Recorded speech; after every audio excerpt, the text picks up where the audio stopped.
believe it or not, the Stalk of Shame is not a Pornhub reference. Brought to you by the Cop Gobbler.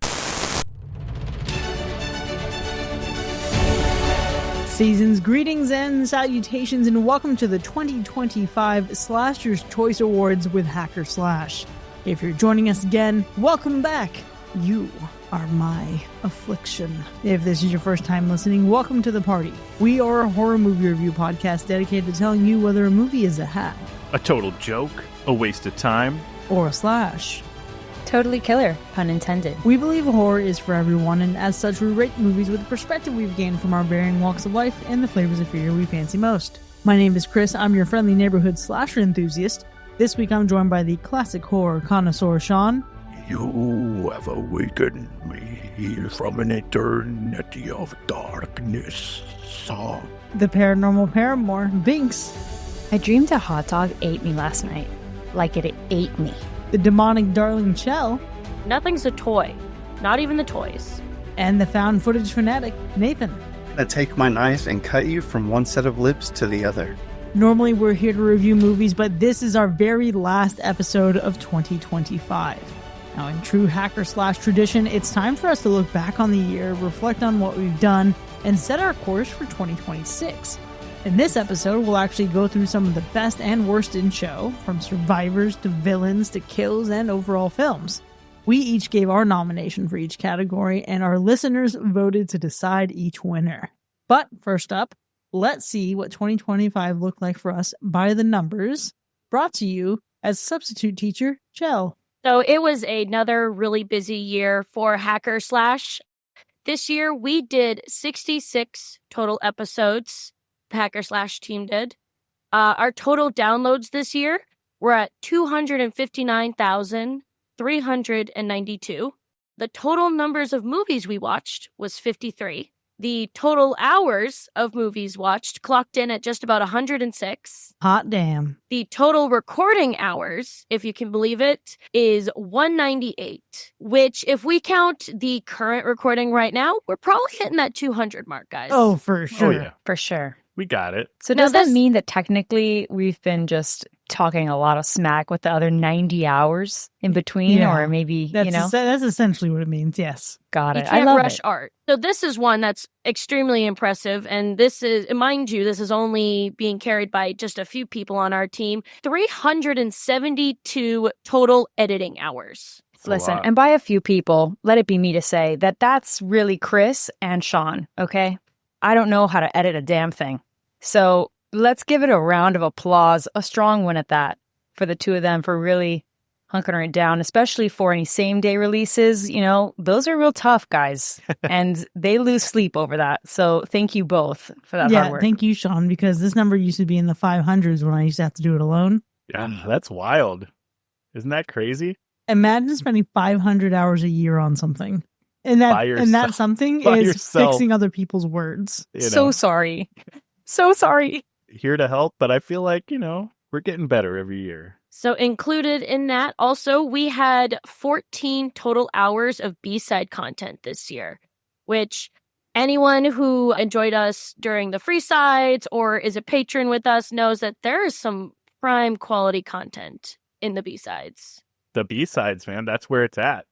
That's where all the fun happens. We talk about, sometimes we start off thinking we're not going to talk about anything important, like we don't even have good ideas, and then we just start talking, and it turns into a whole another direction. I'm pretty sure that's how we got the Cob Gobbler. That is how we It got sure the is. Gobbler. Give us a little bit of free space to start talking about bullshit, and then it goes downhill real fast. That's all we need.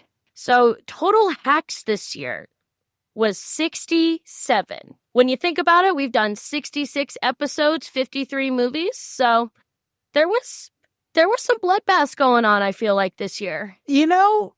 You think that, and then you'd also see that we were, by comparison, in just a moment, much nicer than we were mean. Very true. Yes. I think absolutely. all those So hacks were Binks. I wasn't going to say it, but yeah, I think so. I think only like 2 of them were mine. I have to double check. Oh my God, no way. You No, have there more had to than have 2 been at hacks. least 3. So that's right. So we had 3 universal hacks this year. Pop quiz, guys. Do you remember which ones this year those were?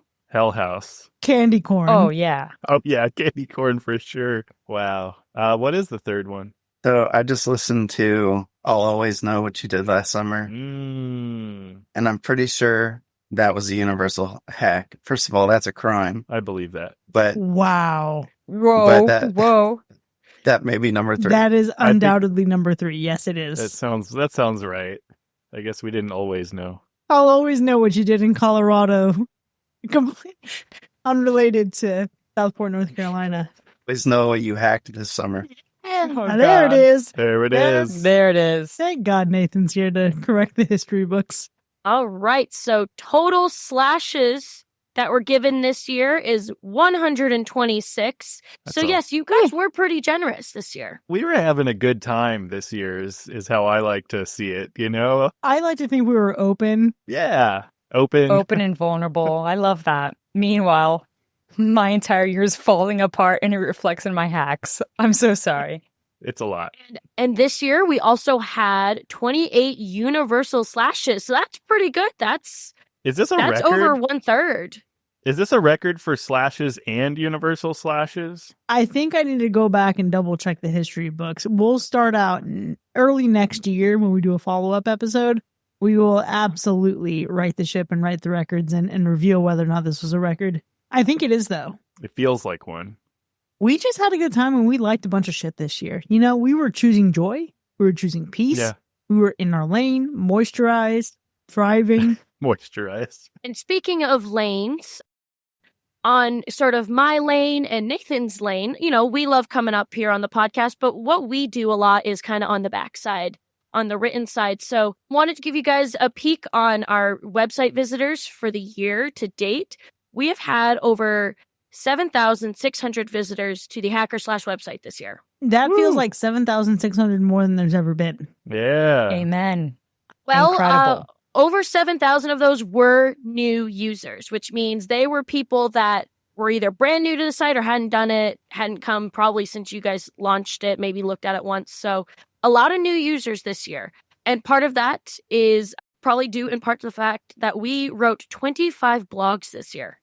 Listen, the work that you two did this year was absolutely incredible. It was awesome. Very well written stuff. Really cool, really engaging. Couldn't have done it without you. I think that's a huge part of this increased traffic to our website. So we appreciate you both. And also just the Thank you. quality of what you both have written. Nathan curated so many fun journeys for us on the blog. Like there was an incredible activity of things that you could do leading up to I Know What You Yes. Did Last Summer.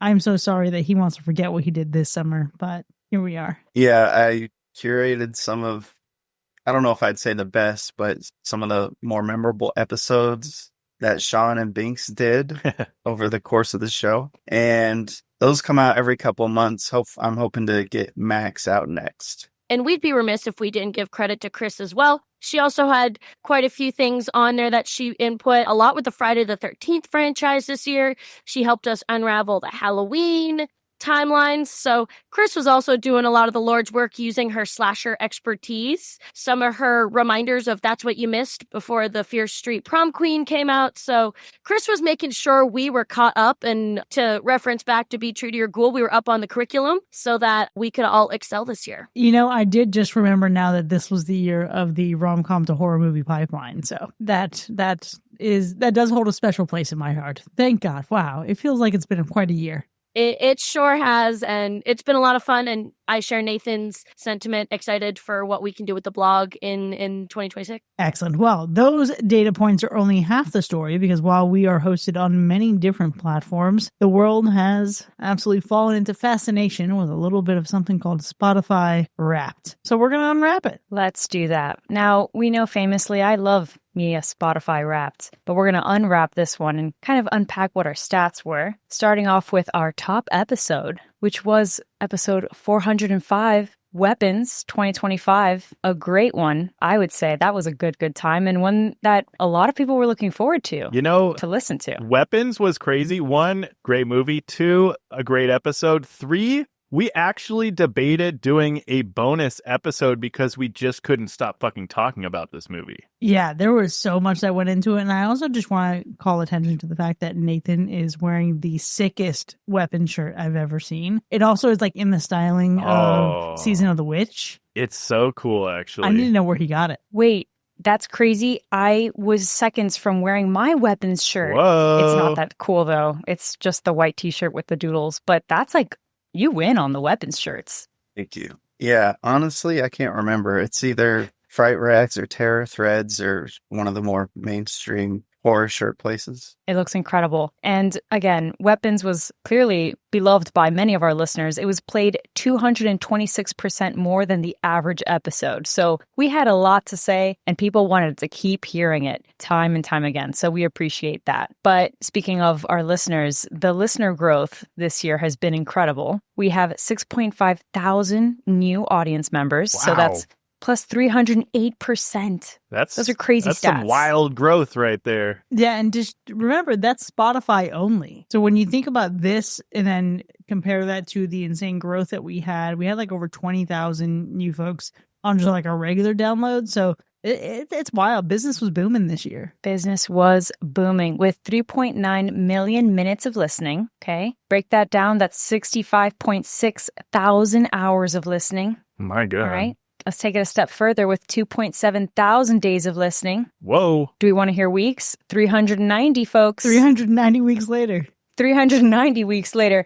And they didn't do this. They didn't do 89 months later. No, but they did do it 89 inches later. Oh, you win on that one. That was real good. We have 89 months of listening, not 89 inches, though. Now, 7 inches, just kidding. 7 years of listening. That's what it comes down to, folks. 7 years. That's a lot. That's crazy to think about. Now, with countries reached, okay, this one's kind of cool. We've reached 86 countries. Damn. Could I name 86 countries off the top of my head? I can't. Sure can't. No. If you watched the Animaniacs growing up, you'd be able to. I was just about to say, where's the 80 Maniacs video? No, I can't. But I can name the top 5 countries that we reached, which I'm sure this isn't going to surprise anyone, with United States. Second, United Kingdom. Mm-hmm. Then we have Canada, Love Australia, and Ireland. Mac would be so proud. He would. He would.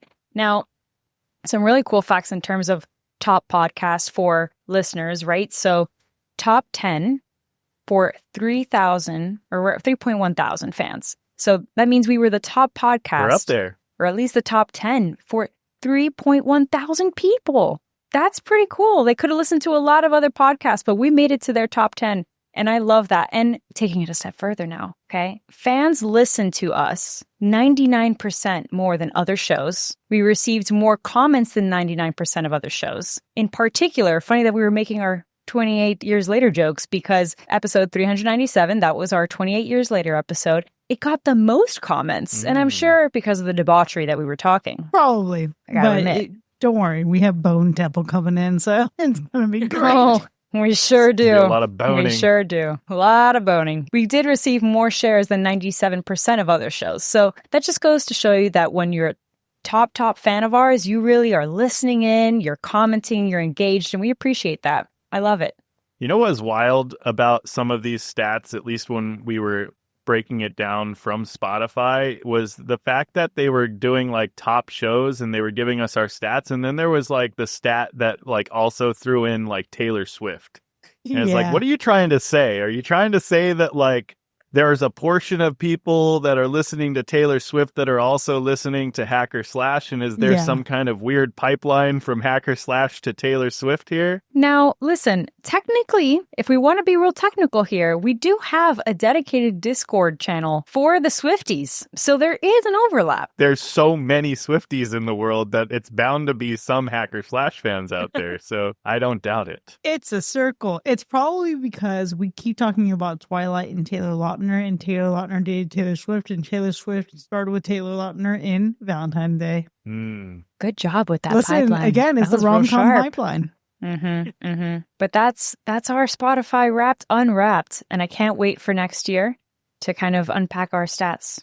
I also can't wait to keep these numbers going because Sean has the absolute insane task of listing how many deaths we accumulated this year in memoriam. Listen, it's no easy feat to really track down all of the kills, right? For this end of year, we're calling it the Slay by Slay now. Look, we talked about Spotify, Wrapped, Unwrapped. A lot of people, it was a wrap for a lot of people this year because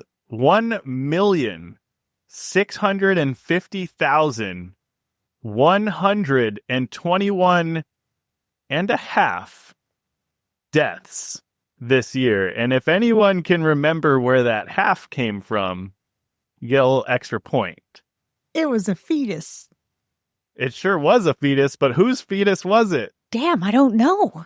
Wait, I think I do. Hmm? Or did she give birth? Mhm. Was it 28 years later? It wasn't 28 years later. No, because that was a weird scene when they say, oh no, man, where was it? I don't remember. Sean's really out here saying, find that fetus. Find that fetus. It was Anna's unborn child from Nosferatu. Oh my God.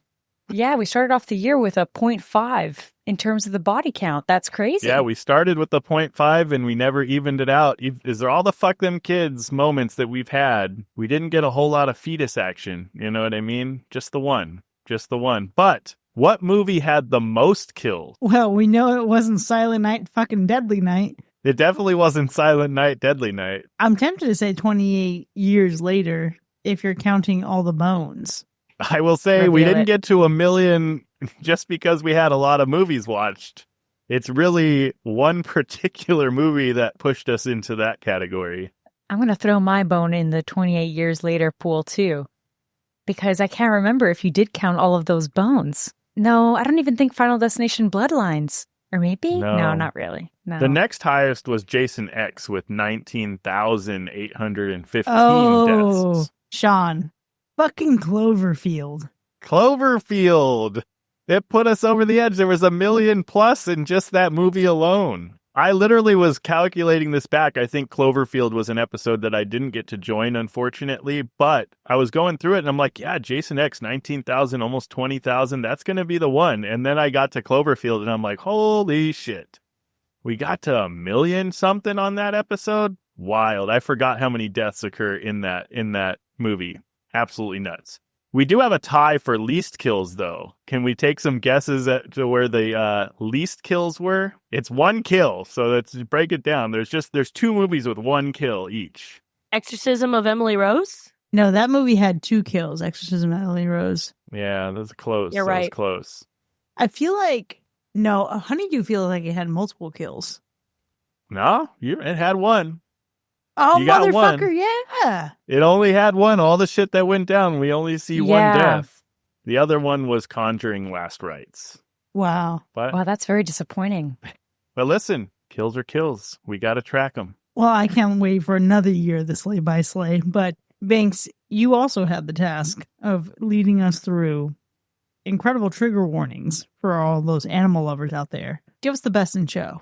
It was tough. We had some challenging and a lot of actually fishy, some sus movies. So we were really on the line here. Some movies was very on the fence about because it was insects, or one of the movies was like, it was a mosquito. I think we're going to be all right. I think we can objectively say that we're going to be all right. But in total, we had 36 safe episodes, completely safe. That's pretty good. It's pretty good. I gotta admit, that's pretty good. Now, that being said, I would have to admit, in the past, we've had like a really bad animal report, and I'm talking to you, Ginger Snaps. But this year, we're actually going to have a tie for the worst animal report. And we've got a lot of contenders that really just are at that line, second place, just by a hair. But for first place, we're tied with 2 very important films, I'd say, that we reviewed. One being Nosferatu. Yes, a very classic, regular, important film, Nosferatu. Look, there were a lot of rats. And actually, funny that I bring that up because we've talked about there being a lot of rats in a lot of the movies that we've reviewed this year, okay? The rats have made their presence.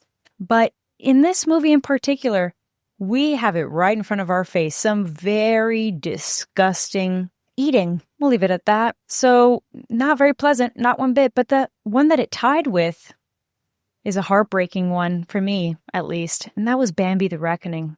I love how this is the one time in your life you're ever going to put those two movies in the same category as like important movies we've reviewed. I said what I said, and you're very welcome, folks.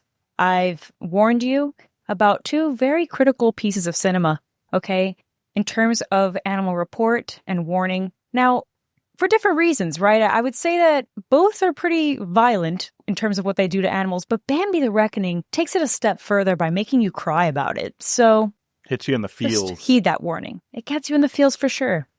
It's my party, and I'll cry if I want to. Cry if I want to. Cry if I want to. You would cry too if Bambi happened to you. It's time to move on to the most fun part of the night. It is the Slashers Choice Awards. Folks, we at Hacker Slash made our picks, made our nominations for several awards categories, and you had the audacity to vote them in to the finals. Now, let's start off with our first category of Best Survivor. In the category of Best Survivor, the nominees are Sammy from Sinners, 2025, Oliver, aka Ollie, aka Connor from Bring Her Back, 2025, Iris from Companion, 2025, and Justine Gandy from Weapons, 2025. And the winner for the 2025 Best Survivor is Sammy from Sinners, 2025. Hell yeah. How could there be anybody else? I mean, it was so good, you know? A true hero's journey. Yeah. I mean, we were all rooting for Sammy. There were some good contenders, but let's face it. Sammy, best survivor, one of the best endings that we've gotten all year. Like, just so good. Well, for every survivor, there's also an antagonist that's hunting them down. Let's move on to Best Villain. In the category of Best Villain, the nominees are Mr. Reed, or Organized Religion itself, from Heretic 2024, Count Orlok from Nosferatu 2025, Laura from Bring Her Back 2025, Frank Infurter, The Rocky Horror Picture Show 1975, and Gladys from Weapons 2025, and The Lady from Strange Darling 2024. The winner for the 2025 Best Villain is Aunt Gladys from Weapons 2025. An icon, So good. a legend. So good we're getting an origin Well story. deserved. I definitely think that I was okay not knowing her backstory, but the more I've watched Weapons a couple times now, I'm like, you know what? I kind of do want to know what this lady's deal is. You know, I just wish that I could walk around with such confidence with that crazy ass wig, okay? She just struts her stuff and is absolutely a horrendous human being, to be very clear. No doubt about it. And a scary one. And a very scary one. But, dang, clutching that purse, girl. You keep at it. I still can't get over the fact that I literally saw Gladys's doppelganger at work. What? Yeah, I brought this up in an episode this year. We talked about it. I literally was at work and some older lady comes in, same hair color, bangs, horrible colored makeup, looked exactly like Aunt Gladys, and I turned around and I walked away. If you would have snapped a twig, you would have been fucked. One thing that I appreciate about Aunt Gladys is how she's absolutely skyrocketed to Halloween costume fame. Mm-hmm. I think the scariest part about her is that up until basically she sees the pack of children running after her, she is so sure in her success. Like, there's not like any sort of moment until that point that she realizes, like, oh man, I think I may have fucked up and I may actually, get defeated. Like, she walks around that whole movie knowing she's untouchable. I think that's the scariest part about it. Like, there's no caution. She just knows that she has that power to do evil, and try her. Yeah, she is the terror that flaps in the night. We don't know how long she's been doing this. Could be centuries. Could literally be centuries. Now, Sean, you did mention that she has an origin story that's coming up. Of course, we predicted this just as we predicted when we found out the pearl of it all. But for our next category, we have to really explore the origin stories that we saw this year. So in the category of Best Origin Story, the nominees are Bloodworth, Final Destination Bloodlines, 2025. The Grabber, Black Phone 2, 2025. The Creature, Frankenstein, 2025. Wolfman, 2025. Brendo the Clown, Clown in a Cornfield, 2025. The Bride, Bride of Frankenstein, 1935. And the winner for the 2025 Best Origin Story is Bloodworth, Final Destinations Bloodlines, 2025. And how could there be any other winning option than Tony Todd in his final role to us? R.I.P. We love a good Tony Todd story, you know? Just has a special place in our heart. It sure does.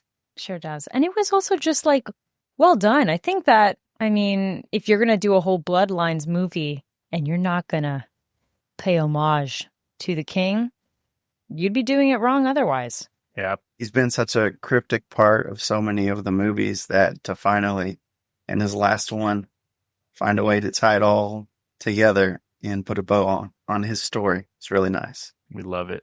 Well, listen, with every great beginning, there's an even better end. And we can't go without talking about the best kills. So in the category of best kill, the nominees are the cough explosion in Till Dawn 2025, the decapitated hibachi kill, the monkey 2025, death by children, weapons 2025, the AC unit in the pool leads to an exploded diver, the monkey 2025, and the liquid nitrogen face smash from Jason X 2001. Great kills, only one winner, and the winner for the 2025 best kill is liquid nitrogen face smash Jason X 2001. We know it's a good one. We know it's a good one. Nathan, how does it feel for your first Slasher's Choice Awards to be on this panel and to have your first win? You know, when you think about this movie next year, 2 years from now, if you remember one thing, it's going to be this death scene. And that was my experience. Within the past couple years, I watched Jason X for the first time since maybe a decade ago. And I remembered that scene. It's classic. It's like, it's the best kill probably in the whole franchise, I would say. It's like it's up there. It's up there for sure. And we had a lot of great kills this year, a lot of great contenders, but it's tough to go against something as iconic as the liquid nitrogen face smash. And listen, I know that I famously don't like a lot of the Friday the 13th movies, okay? That's fair to say. But I, too, remember this particular kill since the first time I watched this movie when I was much, much younger and probably too young to see it. And I think it is very iconic. But speaking of Friday the 13th and the amount of sequels, and not remakes yet, technically. Well, we did get that one with Jared Padalecki. That one was nice, but probably because it had him in it, let's be honest. But we reviewed a couple of sequels and remakes this year. And so I want to get into the category for Best Sequel or Remake. And the nominees are Final Destination Bloodlines, 2025, Nosferatu, 2024, The Conjuring, Last Rites, 2025, Happy Death Day to You, 2019, and the winner for the 2025 Best Sequel or Remake is Final Destination Bloodlines, 2025. Listen, that damn Penny was putting in work. Damn, I'm actually a little bit shocked, but all great contenders, but I am really, really shocked about that one. Listen, this was such a great return to form for Final Destination. It was. Nosferatu is Nosferatu.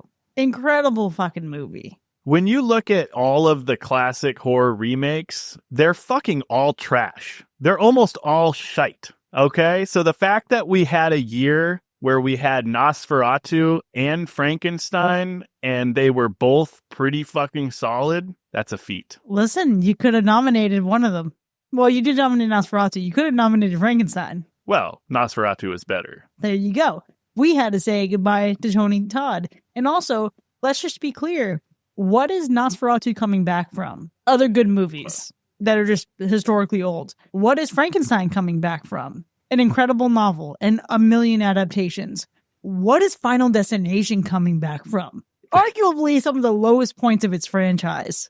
Final Destination 5.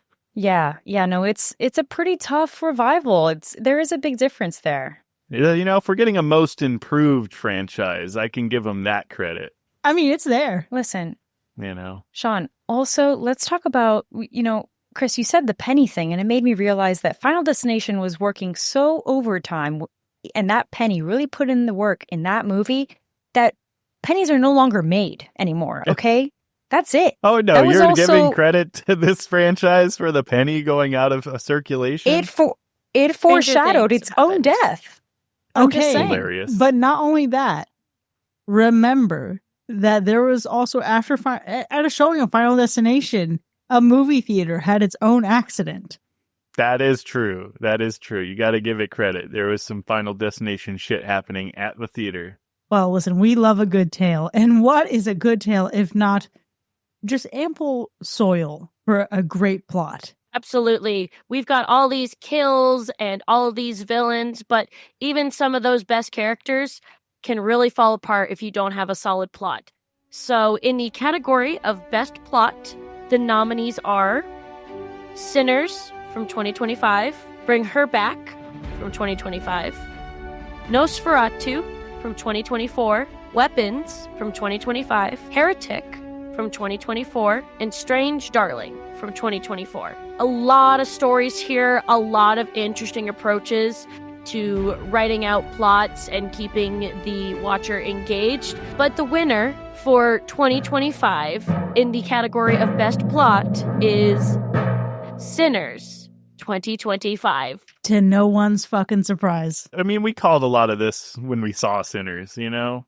Before we even recorded this, we called how fucking great this movie was. You just can't argue it. I'd be curious to see the matchup with Sinners and Weapons, because those were the two movies this year that after I walked out of them, I could not stop thinking about them for weeks afterwards. I mean, yeah, TikTok kind of helped with that, but those were two movies that lived rent-free in my brain for months, probably. So, absolutely, both are fantastic. Sinners definitely coming out on top, but I'm curious to see how it matched up with some of the others. I want you to know that it wasn't even close. Sinners won 50% of the vote, and Weapons was in second place with only 15.2% of the vote. Dang. The others Landslide. were split evenly between Heretic, Strange Darling, and Bring Her Back, and then Nosferatu only got 2.2% of the vote. Y'all don't see the vision. Y'all don't want Just kidding. I an also undead corpse to be fucking a girl. That's what you don't want. You don't want a vampire to sacrifice himself for the nookie. You don't see the vision. No, honestly, though, I mean, sure, I nominated Nosferatu, but I definitely agree with Sinners. A1 with that one. Yeah. While we've talked about so many great moments and some highlights of our year, it's time to kick off our Hack Awards category. Starting with the Stalk of Shame. Because they should be ashamed of themselves. Believe it or not, the Stalk of Shame is not a Cornhub reference. It probably should have been. Brought to you by the Cop Gobbler. The nominees are The Red Ball and Everything Else from Hell House LLC Lineage 2025, Peter Pan from Peter Pan's Neverland Nightmare 2025, The Ginger Dead Man from Ginger Dead Man Passion of the Crust 2008, Donald Harris from 28 Weeks Later 2007, and The Hooded Killer from Fear Street Prom Queen 2025. And the winner for the 2025 Worst Antagonist is The Red Ball and Everything Else from Hell House LLC Lineage. I just want to say I'm on a fucking roll tonight. And everything else. It's the and everything else. Listen, the whole movie was bullshit. Every force of evil in that movie was bullshit. And the fact that they tried to have the red ball be the next penny? Nah, get the fuck out of here. Oh my God. Honestly, the worst antagonist actually of that movie, aside from the red ball, is the director. For having the audacity to take my money and have me go to the theater to see this. You know, I don't even take umbrage with the director. I take umbrage with the producer. You know what? You're right. That's a misdirection on my hate. There we go. Yeah, it is the fact that we were forced to pay and go out of our way to watch this movie when we literally could have had it streaming and would have been slightly less upset and we would have saved some money. So it is what it is. But yes, Hell House, terrible, just terrible. And what's worse than a bad antagonist is a survivor you just can't get behind. Because in the category of absolute worst survivor, the nominees are Vanessa from Hell House LLC Lineage 2025, Harriet from Bambi the Reckoning 2025, Clover from Until Dawn 2025, Mike from Five Nights at Freddy's 2 2025, Sam Lawton, Final Destination 5, 2011, and Danica, I Know What You Did Last Summer, 2025. And listen, the fact that we have this many nominees for Worst Survivor tells you something here, okay? I also think it's significant that Harriet didn't even survive the movie, but you hate her so much you had to nominate her anyway. Terrible. Absolutely terrible. She survived long enough, and it was bad. It was just bad. But the winner for the 2025 Worst Survivor is Vanessa, Hell House LLC Lineage 2025. Thank you. I'll take my flowers. I'm really picking a winning spread tonight. It's going to probably be a lot of sweeps in the hack category if I had to guess, because it was just a really bad film. Yeah, I can't believe there isn't a nomination in this next category. But let's move on to Worst Kill. In the category of Worst Kill, the nominees are PJ, the asshole who Tony Hawk Pro skated himself to death in I'll Always Know What You Did Last Summer, 2006. Marvin the Dog, The Advent Calendar, 2021. Cindy's Grandma, Scary Movie, 2000. Isaac, killed by the falling Buddha statue, Final Destination 5, 2011. Everyone in the NASCAR Premonition, The Final Destination, 2009, which was not the Final Destination after. Oh, Jesus. The winner for the 2025 Worst Kill is Everyone in the NASCAR Premonition, The Final Destination 2009. That wasn't the Final Destination after all. Okay, I take great umbrage to this because I am on the record stating that I enjoyed The Final Destination much more than The Final Destination 5. And I would say, aside from the log truck in Final Destination 2, this is up there as one of the best premonition death scenes. So, Nathan, what do you have to say for yourself? On record and say I like this more than Final Destination 5 as well. But it's the CGI in this entire opening that pulls you out of it. I must speak because Paris is not here. And so I'm going to speak for both of us as the Final Destination fanatics that we are. First of all, I'm so not well in the brain that both times that you guys said that you liked this movie more than Final Destination 5, I heard that you didn't like this movie more than Final Destination 5, which would have been the correct answer. And that's okay. You know what? That's fine. But I will agree with Chell that this kill is actually really good. It's fun. And also pretty realistic. I don't know. I feel like it was gnarly. There were some gnarly ones in there. Yeah, those tires could just flop out of those cars at any moment. But you know, there was some bad. I get it. There's some bad CGI in there. You gotta have fun with it, though. I am the voice of the users. They're on my side. Yeah, the people spoke. Yeah, there it is. That is true. You got the votes. The people have spoken. That's true. And speaking of, I guess, because I will admit, regardless of our takes on Final Destination and Final Destination 5, that is a franchise that didn't quite, do so great towards the end until we got to Bloodlines, as we saw earlier. But for this category, we're going to talk about the least improved franchise. Okay? So in the category, least improved franchise, the nominees are Fear Street Prom Queen, 2025. I Know What You Did Last Summer, 2025. The Strangers, Chapter 2, 2025, Hell House LLC Lineage, 2025, and 28 Years Later, 2025. So the winner for the 2025 Least Improved Franchise is, I think we all know. It's Hell House LLC Lineage 2025. Fuck that movie. Oh my God. So bad. I will say, though, I mean, props to Nathan. He hosted a Hell House LLC watch party leading up to Lineage. And we were able to kind of trauma bond prior to that. And I was able to cuss out some of my least favorite characters there. But Lineage really brought us all together with quite the denouement of looking at each other like, well, what do we do now? What now? Yeah, I think part of my residual affection for this not great movie. I think the reality is the horrors persist, but so do we with friends. The real Lineage was the Hell House we made along. Oh, I couldn't even say that with a straight fucking face. Don't worry, folks. This movie is nominated in yet even more categories.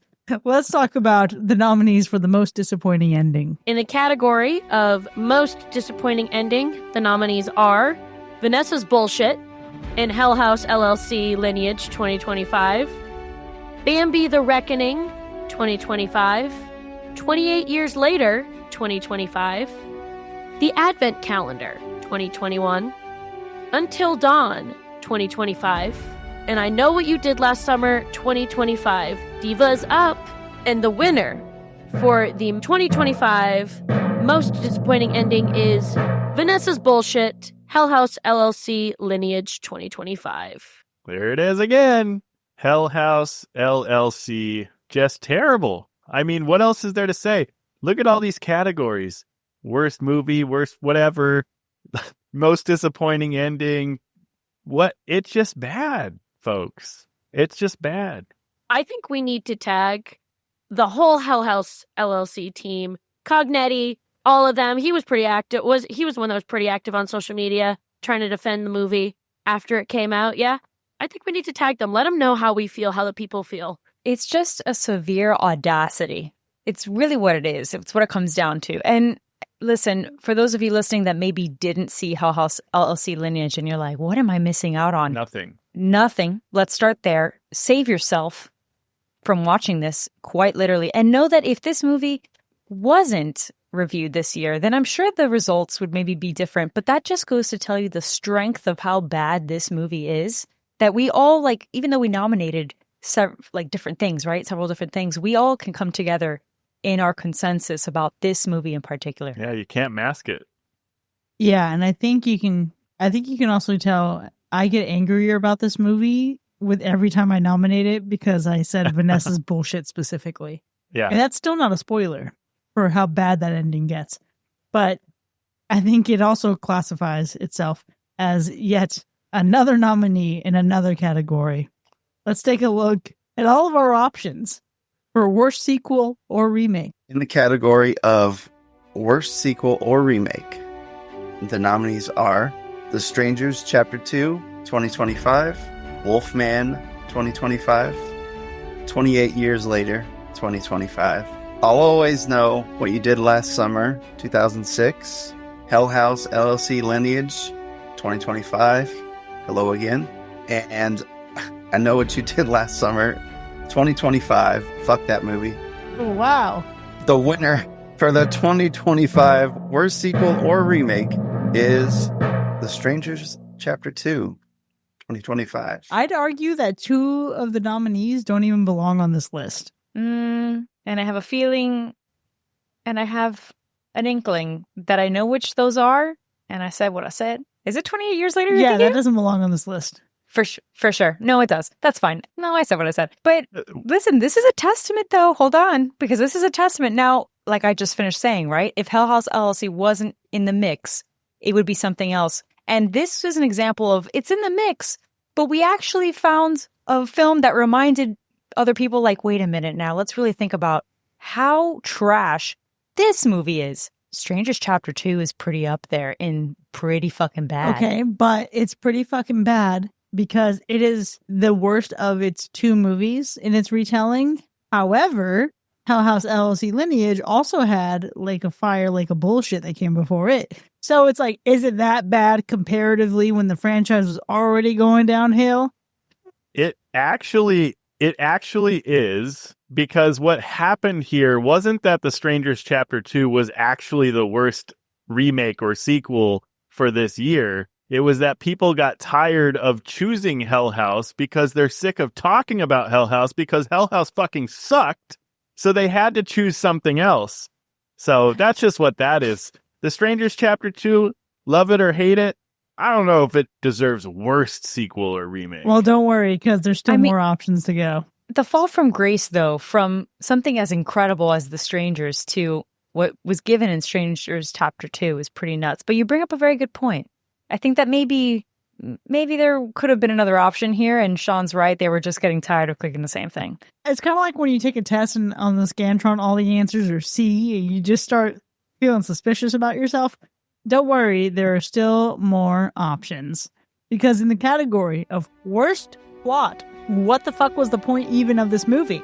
The nominees are Hell House LLC Lineage 2025, I'll Always Know What You Did Last Summer 2006, The Strangers Chapter 2 2025, Heretic 2024, Final Destination 5 2011, Fear Street Prom Queen 2025, and the winner for the 2025 worst plot is, you bet you, Sean, Hell House LLC Lineage 2025. Taking another one. Hell House is raking them in, folks. Wow. We really need to tag the creators of this movie. It's going to be so misleading if we do that. Slasher's Choice Award with just the teary-eyed clown. We should send him a plaque with all of their wins on it. The most winningest. And then that'd be one of like 3 reviews probably for that movie. The most winningest, worst movie ever reviewed on Hacker Slash. By Hacker Slash. Hey, this could be our one-way ticket to infamy. Oh my God. Absolutely ridiculous. Absolutely ridiculous. But, look, we're back on track. Bad plots, they lead to bad movies. And the worst movie of the year, in the category of worst movie of the year, the nominees are I'll Always Know What You Did Last Summer, 2006. Hell House LLC Lineage, 2025. So bad you had to say it twice. Hell House LLC Lineage, 2025 again. Peter Pan's Neverland Nightmare, 2025. Scary Movie, 2000. And I Know What You Did Last Summer, 2025. That's not the same movie, but the same franchise. So we've got some interesting nominees here, but to no one's surprise, the winner for the 2025 worst movie of the year is Hell House LLC Lineage 2025. Fuck this movie. Nathan. Yes. Go ahead, Nathan, because we've talked a lot about Hell House LLC Lineage, and maybe we're going to take a break on that just to kind of talk about the insane take that you gave at the opening of this episode with I'll Always Know What You Did Last Summer. Go ahead, Nathan. Let us know your thoughts. First off, I'll Always Know What You Did Last Summer. You know, it's low budget, it's straight to video, but it's got some cool cinematography, and you like the mountain scenes? I like the mountains. Haters gonna hate. I Know What You Did Last Summer, the remake, it was worse. What can I say? But listen, let me just say something real quick about Hell House LLC Lineage, because my man Stephen Cognetti has been raked under, I don't even know how to say it, squashed under your boots. But I got some new tea. Tell me what you think of this. The original drafts of the script called the movie Hell House LLC Lineage Part 1. So, Makes my stomach turn. how do you feel about this movie if you bear in mind that it's kind of half a movie? I feel exactly the same, and I'd love to tell you why, Nathan. It's still Please. bad, but it makes the ending make a little bit more sense. No, here's the thing. I feel no difference with this movie because I also read some interviews with Stephen Cognetti around the time that this movie came out, and he was like, yeah, there was so much more to the story, and then he found out that there wasn't gonna be a second movie. He had the opportunity to simplify, re-strategize, put some things on pause, make a better movie, and yet here we are. I don't know about you guys, but part 1 sounds more like a threat than anything. I don't know. Nathan said, don't tempt me with a good time. Yeah, that's crazy. That is crazy. He really is something else, that man. He must be, because I agree with you, Chris. You had the opportunity to change the movie, and the producer as well didn't push him to go back to the drawing board, reconfigure your life a little bit. Nope. He said, this is going to be a great conclusion to this franchise, and it's really for the And fans. please don't rate us badly. Really for the fan. And please don't rate us badly. You're so right. Well, sir, I really hope you don't listen to this episode. Just don't make bad movies. But I just want to quickly highlight as well, Scary Movie 2000? That's a hot take. That's a hot take, Chell. That's a hot take. I know. I'll own it. I again, on record, I'm not a big fan of the parody movies, and it just hurts. So yes, I another hill I will die on with my trash takes. We respect it. As we close this chapter on our hack category, it's time to slip into something a little bit more comfortable. Yeah, slipping into something. The audacity that this is my category to read. And speaking of slipping in, We are going to get into the nookie of it all right? And who better to announce this category than me? I have to say that we've experienced a lot. We've seen a lot. It's been a little interesting. But in the category of worst nookie sacrifice, and to clarify, if you're curious, we've been saying a lot throughout this year, he did it all for the nookie, like that, So keep that in mind.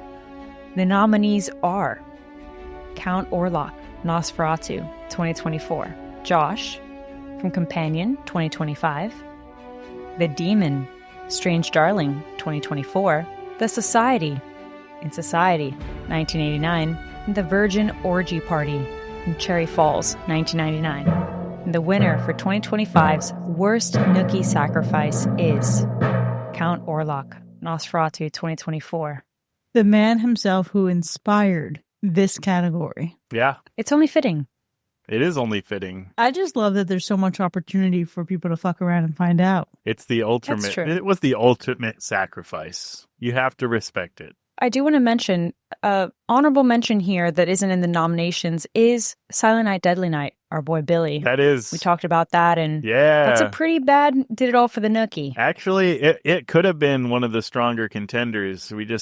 We watched it too late, which is kind of what happened. Well, Nosferatu ended up being at the turn of the year anyway. But sometimes these movies we watch just a little too late to really get them into these categories. And what a contender it could have been. I wonder, actually. I give a special shout out to Sean because some people do it for the nookie, but during the Ginger Dead Man watch party or live recording, he did it all for the cookie.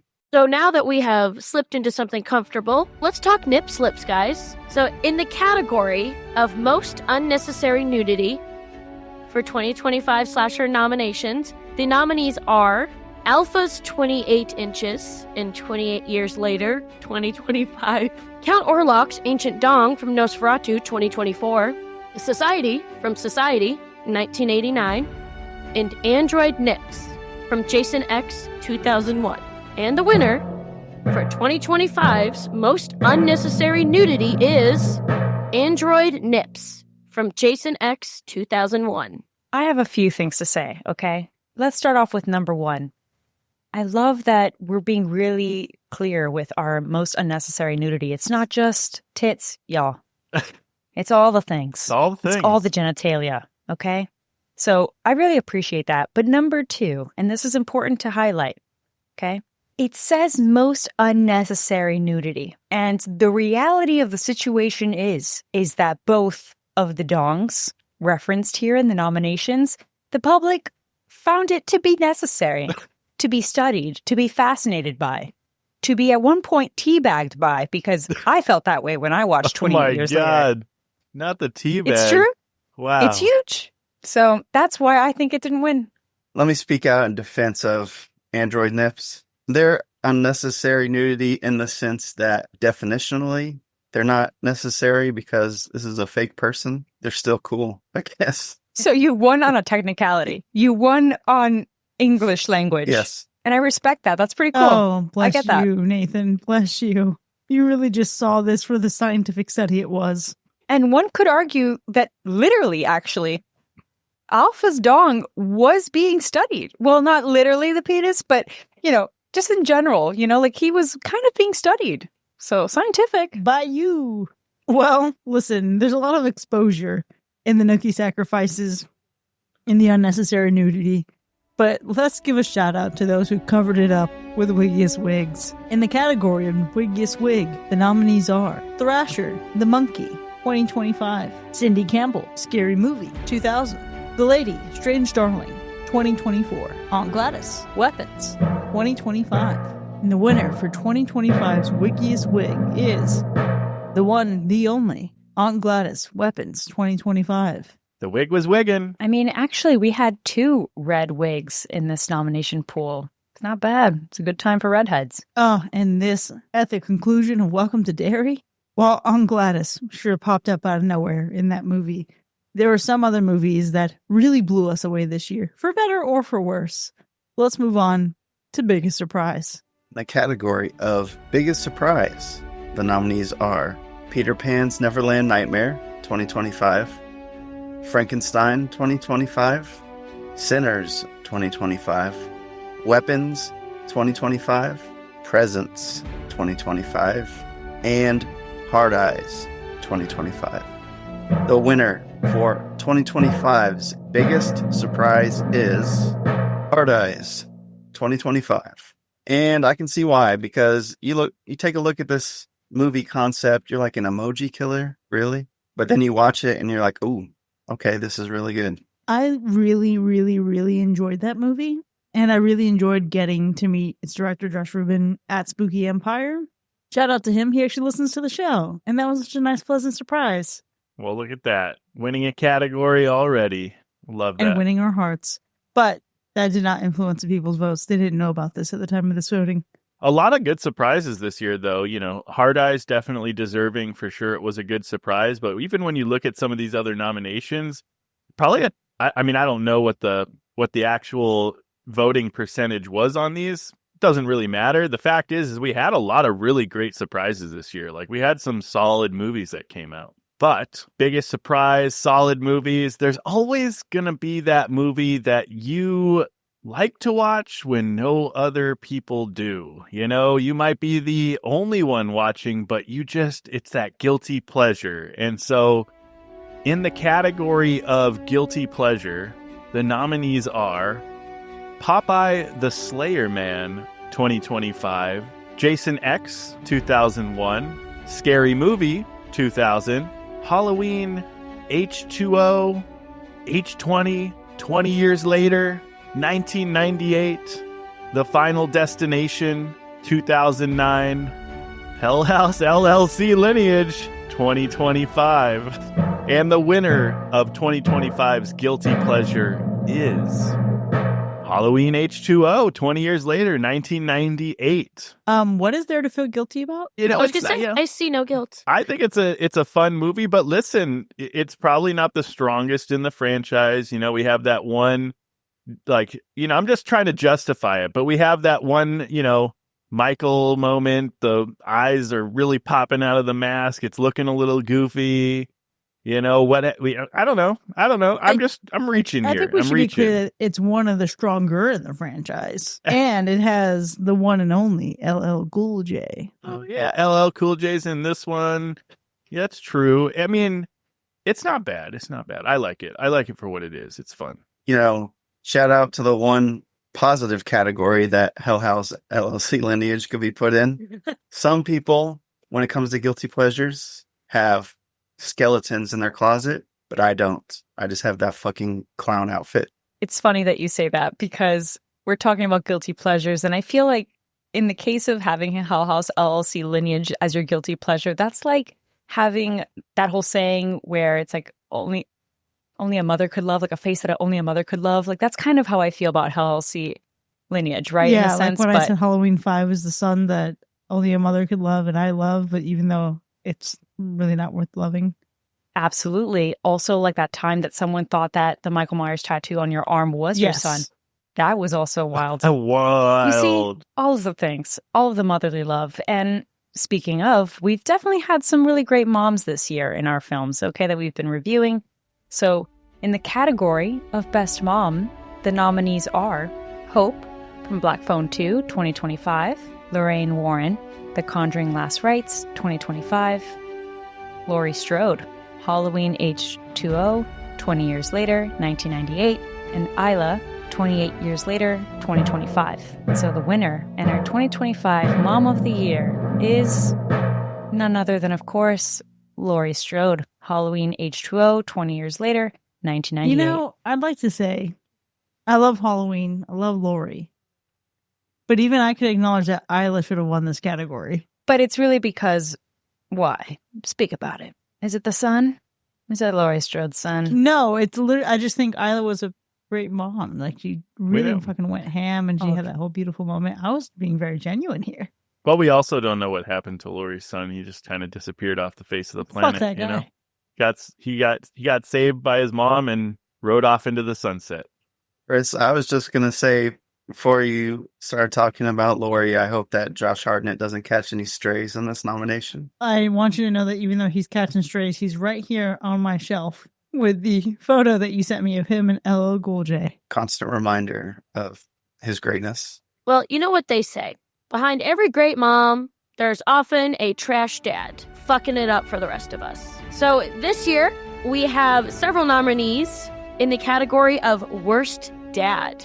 And those nominees are Victor from Frankenstein, 2025, Simon from Bambi the Reckoning in 2025, Donald Harris, 28 Weeks Later in 2007, Jim Whitney from Society, 1989, Donald Harris from 28 Weeks Later, 2007, and Dan Falconer from Fear Street Prom Queen, 2025. God, Donald Harris taking strays twice. No strays, intentional shots. Fuck that guy. He was terrible. He was bad. He was a bad dad. And he wasn't even a good villain. He kind of just like, oh, we're going to be great after. And then he got bit and just useless. Like, couldn't even commit to the bit. I digress. The winner and our 2025 Trash Dad of the Year, aka the dad we wish went out for cigarettes and didn't come back, is Victor from Frankenstein 2025. Went out for cigarettes and never came back is phenomenal. That was great, Chell. And really, yeah, Victor is that one. Literally created something and then disowned it right away. And then only really apologized when he was too broken to do anything about it. Yeah, when it was convenient for him. Fucking narcissist. Okay, Frankenstein was still a glorious movie, and Oscar Isaac was phenomenal in it. But let's move on to our major category here, the Slashers Choice Awards. Now, these are moments where we actually solicited nominations from our patrons and our listeners who got to vote on some of our best episodes. Yeah, our patrons nominated several episodes they felt best represented our show this year. And it was a tight race, but the top 3 episodes were episode 391, Final Destination Bloodlines 2025, episode 411, The Rocky Horror Picture Show 1975, and episode 410, Sinners 2025. And the winner of the Patron's Choice Award for Best Episode of the Year is episode 411, The Rocky Horror Picture Show 1975. Which is honestly shocking to me because this was not our most highly downloaded episode. And it wasn't Sinners either. So where did this come from? I don't know. I think it really has to come from the experience and kind of the culture we had around Rocky Horror this year. We had our own little screening and a lot of talks and references to it. So I think when you ask people which episode best represented the show, I mean, there was a lot of engagement and involvement with it, more than just a podcast episode. So I think that's really why it resonated with people so much. That's right. I completely forgot I did lose my Rocky Horror virginity on that episode. Yeah, there was a milestone there. It's incredible. Anytime we can go further than the show, right? Just the episode. When we do the engaging like watch parties where we're coming together and having fun, I think that just speaks to, what the people like, and it made it a little bit more special. It was a special time, but the other dose of special we had this year was when our patrons chose the best new release of the year. So obviously we covered a bunch of freshly released movies in 2025. This was actually the most new releases we ever jam-packed into one single year. Our patrons voted for the ones that they enjoyed the most, and the top 3 new releases were Weapons 2025, Sinners 2025, and Final Destination Bloodlines 2025. The winner of the Patron's Choice Award for the 2025 Best New Release is Sinners 2025. Rightfully so. Rightfully so. A great new release. We said it when we watched it. One of the best movies of the year, period. You know, just a great story, great acting, a fresh take on some vampires. Come on. The blues. It's so good. It's so good. But listen, not all of the new releases were as good as Sinners. Let's face it. There were some pretty bad ones. And so, you know, the top nominations for the worst new releases were, to no one's surprise, Hell House LLC Lineage 2025, Fear Street Prom Queen 2025, The Strangers Chapter 2 2025, Popeye the Slayer Man 2025, and the winner of the Patron's Choice Award for the 2025 Worst New Release is, you probably guessed it, Hell House LL fucking C Lineage 2025. If we haven't hammered it in enough, this is all you need right here. Just this category. I just really want to say, like, have we hated on a movie this much during an end of year episode before? Like, that really just speaks volumes. I don't know. I really hope we don't have another Hell House LLC Lineage in 2026, but this movie is going to live out in infamy. Every time I think about Hell House LLC I just imagine the meme of Tyra Banks yelling, "We were rooting for you," because we went into this open mind, open heart, you know, hoping that Hell House Lineage, they were going away from the found footage, that we'd still enjoy it, and they let us down. And I think that's why we're all still smarting from it, is like, we kind of feel betrayed. You know, we were rooting for all of them to give us a halfway decent movie, and we showed up and they served us shit on a plate. Yeah, I mean, the reality is that movie franchise just started to tank, and then it came back with one really good movie, and then it went right back down. It really felt like I was lulled into a false sense of security. I send you all a red ball for Christmas. Oh my God, actually, that's hilarious, because I did get a red ball in my work white elephant gift exchange. I'll show it to you later. But one of the most regrettable things, actually, about that movie is the fact that it took a spot from any number of other great horror movies that came out this year. So it's time for our honorable mentions. I want to kick off with two. One I'm not going to say a lot about, but I'm just going to acknowledge and help you rest assured, dear listener. We're covering it in January, and that is Good Boy. Holy shit, Good Boy was such a journey emotionally. It's a great movie. Absolutely incredible. We also hosted a watch party for it in our Discord server last month. And honestly, the one that I really want to encourage all of you to watch is Bone Lake. Bone Lake was fucking hilarious. I mentioned this to Chell on the Slasher Digest FM earlier this year. I can't remember the last time I saw a movie that was so horny, but also so funny and also so fucky, but like not in a gross sexual way, but like in a twisted mindfuck kind of way. Hornier than the Ginger Dead Man? Hornier than the Ginger Dead. Actually, about as horny as the Ginger Dead Man. Okay, I was about to say, that's some horny dough right there, you know? Yeah. It's literally called Bone Lake. And Chell reminded me that the R on the poster, the R rating was placed right next to the word bone to be Boner Lake. Oh, perfect. Perfect. I do have to catch both of those, admittedly. I haven't watched either of those. Good Boy's definitely been on my radar. I'm glad we're getting to watch it in January, so that'll be good. But I do want to highlight Together from 2025. This one, definitely got to see it. We didn't get to talk about it on the podcast yet, but it is a solid film, folks. If you haven't seen it, it's definitely worth watching. You know, Dave Franco and Allison Brie, real life couple, really blending that genuine kind of relationship struggle that you deal with. There's a lot of dark humor. There's some unsettling body horror. It's got this It's just really this weird, it's codependency at its absolute worst. There's a lot of craziness happening, and it was a pretty fucking good movie. So I think it's worth mentioning for sure. Absolutely. I saw that one. That one was definitely fun. Good Boy. Can't wait for us to review it. I am so ready and so not. It's just a lot of things. For me, I watched, one of my favorite horror movies of the year, maybe in the last 2 years. Bring Her Back, for me personally, takes the number one spot, but a close second, maybe by a hair, was Keeper. Ooh, it's been on my radar. It's that good, huh? It is that good. I fear that it is that good. And it's pretty divisive, which is so interesting. It's Osgood Perkins.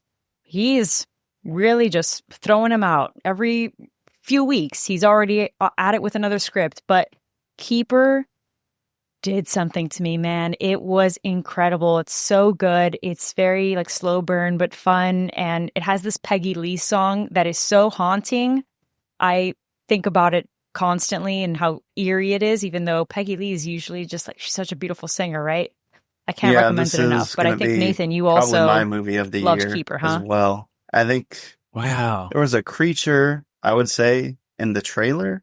So I don't know if people went in expecting a monster movie. And, this is really an emotional journey. There isn't a ton of dialogue. There's a lot of cool imagery. I think some people find that boring. Other people find it psychologically engaging. And, one of the things I like about a movie with so much emotional investment is so much of what you get out of it is what you put into it based on your own experiences and thinking about how you would relate or react in certain situations. And, sometimes the monsters are just people in our life. Nathan, Well I could said. not have said it better. Honestly, you spoke for me with that one because I couldn't agree more. It's definitely that kind of movie. I left that theater not feeling well, but feeling fantastic. It's definitely one where if you really want to buy in and let yourself go, and I don't know. It feels like my kind of movie. Oh, yeah. If you can relate, it's going to be pretty brutal. While y'all were really thinking deep this year with a lot of your movies and reflecting, I was diving into a lot of the fun, almost candy-coated offerings in the horror genre. One of my favorites this year was VHS Halloween. It is the 2025 installment of the VHS series, which is an anthology usually featuring films from some pretty well-known directors. So this one was a lot of fun. Did any of you guys see this one? Hell yes, I did. Definitely watched it. Oh, yeah. There were some fun moments in this. The candy of it all, definitely. Don't want to spoil it. If you haven't seen it, don't want to spoil too much. But yeah, the candy of it all. I forget who was the director for the last bit that we got, but that was also pretty wild. The local haunt type thing that was, that was kind of fun. There was some really fun stuff in there for sure. And I've been wary.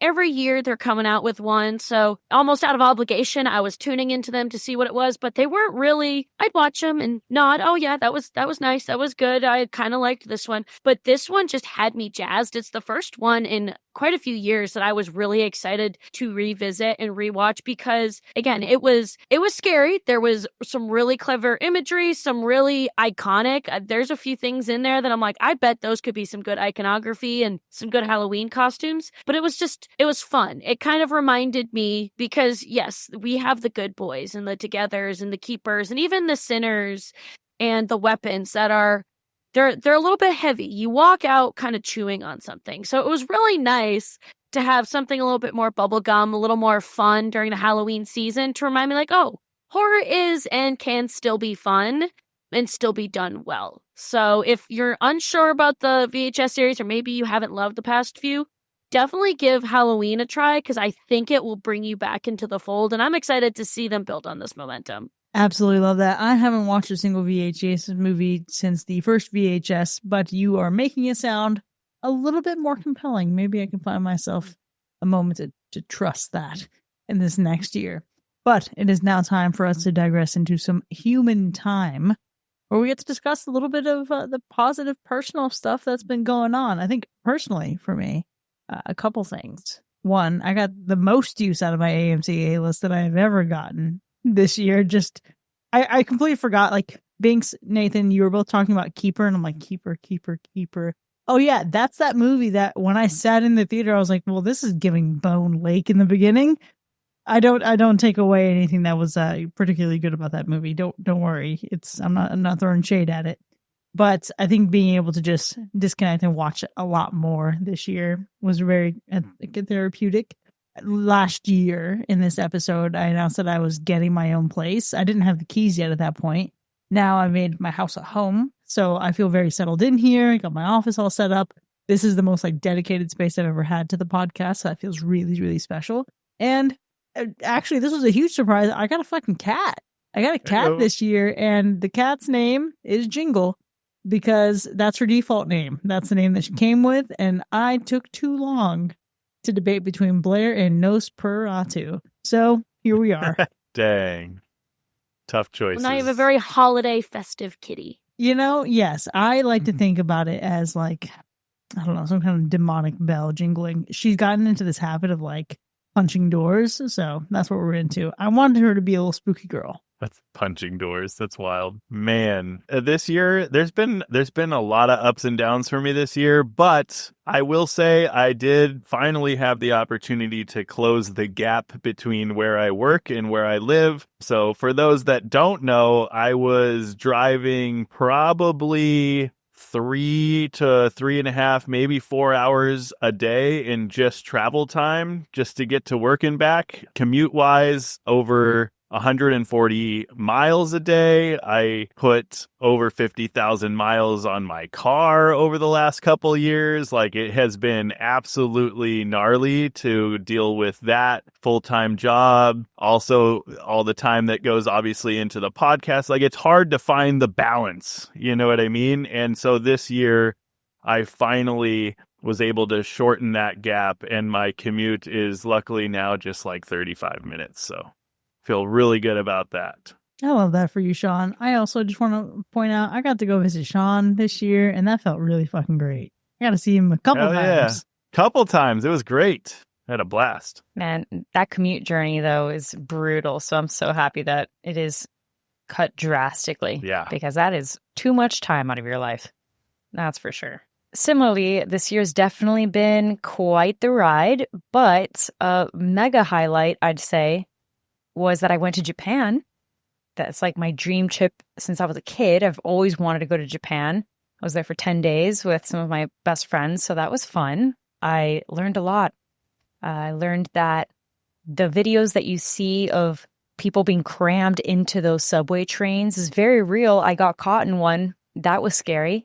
But everyone is so nice, and it's so clean over there and polite, and I can't wait to go back. It was really nice. Awesome. I didn't travel very much this year. It was a pretty busy year for me, and one of the reasons being that I started my master's program. So I put it off. I've been out of academia for about 10 years and decided it was about time for me to go back and get my master's. So I'm getting my master's in public administration. Good for at you. Purdue University. That's Thank awesome. you. Nice. Hell yeah. That's awesome. What a scholar.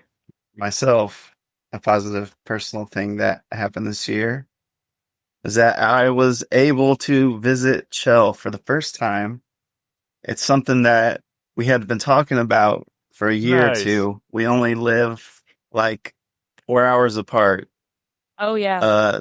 Chell's schedule is way busier than mine. So I was like, you know what? I'm going to get in wherever I fit in. And we just made it work. We went to a vampire themed circus, and it was great. And, you know, for the most part that day, it was great. She just kind of showed me around her town, and it was a good time. Whoa, that sounds fun. Yep. He got to meet horror novice husband Evan awesome. At dinner, and yeah, we saw the show, which ironically, it kind of worked out coincidentally. It was Vampire Day for the 31 Days of Horror when we went to see it, which we hadn't planned at the time, but it worked out that way, so counted that. But it was a great time. I got to show Nathan around my hometown, or where I live currently, Wabash, Indiana. And Nathan, correct me if I'm wrong, I don't think you realized how much walking we'd be doing. I mean, it wasn't that bad. It wasn't bad, but I don't think you realized how much everything was in walking distance. Oh, that's fair. Yeah, you know what? It's a small enough place that like everywhere you want to go is just like down the street. Yeah. Nice. We went like to 4 or 5 different places, and they were all within like 5 minutes of each other. That's awesome. Mhm. Little small town So- vibe. Exactly. And he got to meet a lot of my friends, a lot of people I'm close with and work alongside. So he got the full Wabash experience, and I'm really excited. Hopefully we can make this a regular thing, maybe get a Midwest mixer going, because Miggy Mac, he lives probably right between me and Nathan and all that good stuff. There's quite a few of us. So we're hoping to expand it into maybe a Midwest meetup sometime. Yeah, I love that a lot of our DMs are also the creeping reminder that I too could just live out in the Midwest and I'd be among friends. Oh, we send Yeah. her stuff all the time. Well, yet another hacker/tradition. And as we get towards the end of our Slasher's Choice Awards, it's time to really reflect on some of the goal setting that we set for last year and what we wanted 2025 to look like. And then also set our sights for what we want 2026 to look like. So in terms of those goals, I know Mac isn't here. I'll just knock his out real quick. His goal was to fire up the book club again. He had 12 books selected. The picks had more manageable read times. And let me tell you, Mac was on it. He was in there like swimwear, getting the people to read, and we love literacy. Chell, I know that you were also very active in the book club. Yes, I had a great time being a part of that. And we have a lot of readers in our Discord in the hacker/ community. So it was a ton of fun. We read some stuff that I wasn't familiar with, like Night of the Living Trekkies.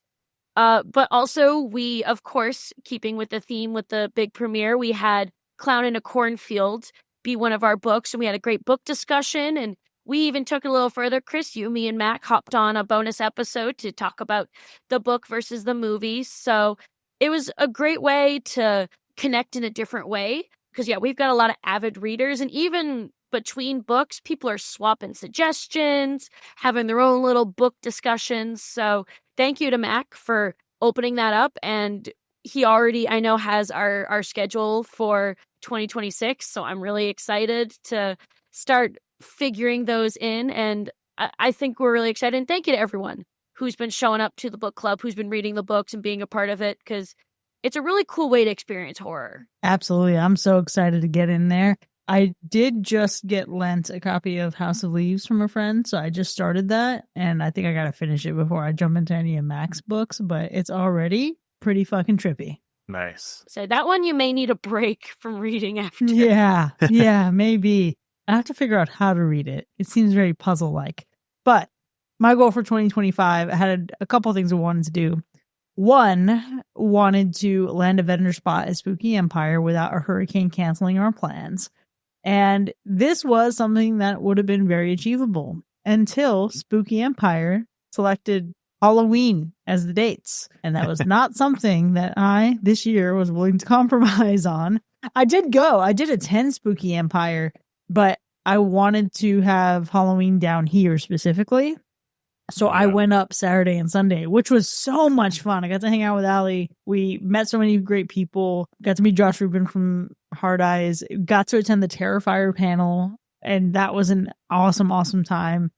But I'm very sad to say that next year, Spooky Empire is also on Halloween weekend. So I think I'm just going to have to buck up and just, do it. But the other goal was to expand our video content to drive social media presence and help broaden our reach. And that was a big ol' check. So we had our YouTube channel that was kind of reactivated this year. It had a few long form pieces of content on there that tried and experimented with. We also had a video every single day in October, which was pretty fun. We got a few other reels out there. So we did it. We did the damn thing. We sure did. You did a great job with that. And thanks for your ideas, everyone's ideas and everyone's contribution to that. And it was great. It was awesome. I loved seeing our social media pop up on my feed and the YouTube alert and all that. What a good time. So that's awesome. Absolutely. My goal over this last year was just in general to help grow the show in any way, in any capacity. And that was the goal. And, in some ways, I think we were able to. I think we definitely, it's one of those things that like we never want to stop growing. So we always want to continue finding new ways to innovate and engage our audience and see where we can take this show, right? But, we did a lot of things. I know Chris and I were really working together pretty closely to figure out, like, is there different ways that we can engage? We changed some of our call to actions. We did a whole lot of different stuff on the show, right? Like, how are we, engaging the audience? Like, there are different bonus episodes we can be doing that can be really fun for the spooky season. We were really diving in deep in some of that stuff. And in some ways, we did see some pretty good growth. And but listen, there's always more opportunities. So we'll see where it takes us. That's true. That's very true. For my 2025 goal, it was just to kind of continue to build partnerships with like local film lovers and others around the country, just like the film community in general. And in a way, it was very difficult to do so with such a difficult year that I had and just not being able to be as active as I wanted to be. But it's the small things that you can do, I've realized. Like every movie that I went to, if I went to like an early screening or something, I always bring my hacker/notebook and my hacker/tote bag, or sometimes I'll bring my jacket and my notebook. Like I try to always bring something hacker/related, even if the movie I'm going to see isn't even horror, because you just never know. And I did have some people would take a picture of me and just like ask. I'd get to talk to them about it. And it's just the small things. I think also being in South Florida, in general, like the film scene here is a little tough. And so it's kind of like, what can you do like physically while we're here to grow the show in a way? And, I tried, but definitely room for improvement to try to build those connections and continuing to meet other film lovers and tell them about the show. Now, one thing that I absolutely loved this year was just how much we got to welcome in Nathan and Shelley even more. So both of you were really stepping up and doing a lot of incredible things. Now, I know that neither of you set like a specific goal from being on this episode last year, but I would love to just hear some of your reflections on some of the things that you're really proud of from the past year. I know I'm really proud of being able to engage in a more meaningful way through the Slasher FM. I wasn't it's kind of the first time I was ever really being recorded was on that. So I'm really proud of myself that I kind of stepped out of that shell from behind my computer and my keyboard to kind of talk and, connect with our listeners in a different way. So I'm pretty proud of that this year. And I appreciate Chris and all of you guys for kind of letting me jump in on that bonus episode content. I'm coming out of my cage and I'm doing just fine. I forgot the fucking words, but you got the vibe. So would you say you stepped out of the shell?